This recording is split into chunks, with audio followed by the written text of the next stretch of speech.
ఈ యొక్క మీడియా సమావేశంలో పాల్గొంటున్నారు. దీన్ని ఉద్దేశించి ఇప్పుడు పార్టీ జిల్లా అధ్యక్షులు మాట్లాడవలసింది కోరుతున్నారు.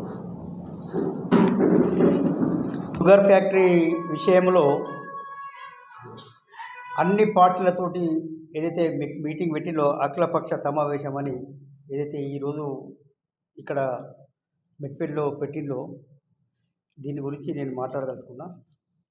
ఇదేంటంటే ఈ అఖిలపక్ష మీటింగ్ అని పెట్టుడు అనేది ఒక పెద్ద డ్రామా. నేనేమంటున్నా, అఖిలపక్ష సమావేశము ఇప్పుడు పెట్టవలసిన అవసరం ఏమొచ్చింది? ఇప్పుడు దుద్దిల శ్రీధర్ బాబు గారి ఆధ్వర్యంలో కమిటీ వేసిండు. కమిటీలో జీవన్ రెడ్డి గారు ఉన్నారు ఇక్కడ మన జగిత్యాల జిల్లాలో.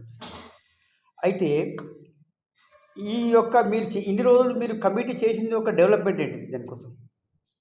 ఇప్పుడు కేవలం ఇప్పుడు అలా ఆ యొక్క అఖిలపక్ష సమావేశంలో పాల్గొన్న పార్టీలు ఏంటి? బీఆర్ఎస్ పార్టీ కూడా, చెరుకు రైతులు కూడా పెద్ద మొత్తంలో ఆందోళన కార్యక్రమాలు చేపట్టిండు. దీని విషయంలో అరవింద్ ధర్మపురి గారు షుగర్ ఫ్యాక్టరీ నుంచి బోధన దాకా పాదయాత్ర చేసిండు. తర్వాత కాంగ్రెస్ గవర్నమెంట్ వచ్చింది. కాంగ్రెస్ గవర్నమెంట్ వచ్చి ఈ వితిన్లో షార్ట్లీ ఓపెన్ చేస్తున్నామని చెప్పిండు. ఇది ఒక కాలయాపన కమిటీ అని వేసిండు. అది ఏం చేసింది లేదు, చెప్పింది లేదు. ఇది కేవలం స్థానిక సంస్థల ఎలక్షన్స్ వస్తున్నాయి కాబట్టే ప్రజల నుంచి ఓట్లు దండుకోవాలని ఇది ఒక ప్లాన్ అని చెప్పి నేను మనస్ఫూర్తిగా మీకు తెలియజేస్తున్నాను. వీళ్ళకి చిత్తశుద్ధి ఉంటే ఆ యొక్క ఏదైతే షుగర్ ఫ్యాక్టరీలో పాత సామాన్కు అమ్మే పరిస్థితి ఉన్నది. ఇప్పుడు ఏమన్నా పరికరాలు కానీ ఏమన్నా పనికొచ్చే పరిస్థితి ఉన్నదా? మీరు ఎందుకోసం ఈ షుగర్ ఫ్యాక్టరీని ఓపెన్ చేశారు? మొన్న కూడా మా భారతీయ జనతా పార్టీ మండల అధ్యక్షుడు గోపిటి శ్రీనివాసరెడ్డి గారు మల్లాపూర్ నుంచి షుగర్ ఫ్యాక్టరీ దాకా పాదయాత్ర చేసిండు. మేము ఎన్నోసార్లు మేము షుగర్ ఫ్యాక్టరీ గురించి మేము పాదయాత్రలు చేస్తున్నాము, ఏదైతే మనము ఆందోళన కార్యక్రమాలు చేస్తున్నాము, రిప్రజెంటేషన్ ఇస్తున్నాము. మీరు దానికి ఎటువంటి కూడా చేసుడు లేదు. నేనేమంటున్నా, ఈ అఖిలపక్ష సమావేశము ఈ స్థానిక సంస్థల ఎలక్షన్ ముందట పెట్టవలసిన అవసరం ఏమొచ్చింది? ఇది ఎలక్షన్ స్టంట్ కాదని నేను అడుగుతున్నా. ఇప్పుడు మీరు అఖిలపక్ష సమావేశం పెట్టిన దాంట్లో అంతా మీరు ఒకటేనా? కమ్యూనిస్టు పార్టీలు ఎప్పుడన్నా షుగర్ ఫ్యాక్టరీ గురించి మాట్లాడిన సందర్భాలు ఉన్నాయా?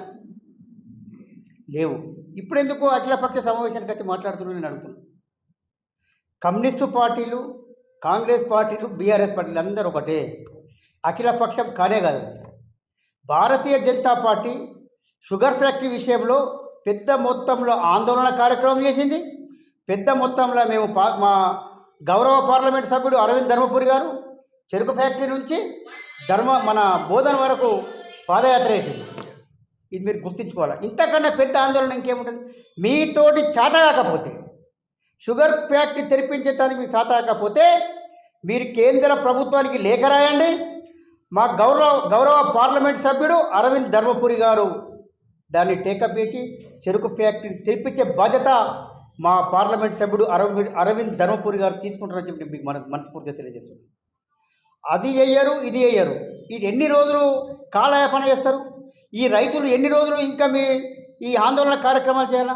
ఎన్ని రోజులు రైతులను మభ్యపెడతారని చెప్పి నేను ఇలా గతంలో పాలించిన నాయకులను, ఇప్పుడు పరిపాలిస్తున్న నాయకులను నేను కూర్చొనేస్తున్నా. ఇంకా ఎన్ని రోజులు చెరుకు రైతులతో ఆడుకుంటారని చెప్పి నేను అడుగుతున్నా. దయచేసి ఇప్పటికైనా ఈ కాలయాపన బంద్ చేయండి. నిజాయితీగా షుగర్ ఫ్యాక్టరీ తెరిపించండి. మీకు సాత కాకపోతే మీరు కేంద్ర ప్రభుత్వానికి లేఖ రాయండి. మా యొక్క పార్లమెంట్ సభ్యుడు అరవింద్ ధర్మపురి గారి నాయకత్వంలో కేంద్ర ప్రభుత్వంతో మాట్లాడి తప్పకుండా షుగర్ ఫ్యాక్టరీని తెరిపించే బాధ్యత అన్న అరవింద్ ధర్మపురి గారు తీసుకుంటారని మీకు తెలియజేస్తున్నా. అన్న అరవింద్ ధర్మపురి గారికి ఇది చిన్న విషయం. ఎందుకంటే చరిత్రాత్మకమైనటువంటి ఘటనలు సాధించిన విషయం. ఇవాళ పసుబోర్డు కావచ్చు,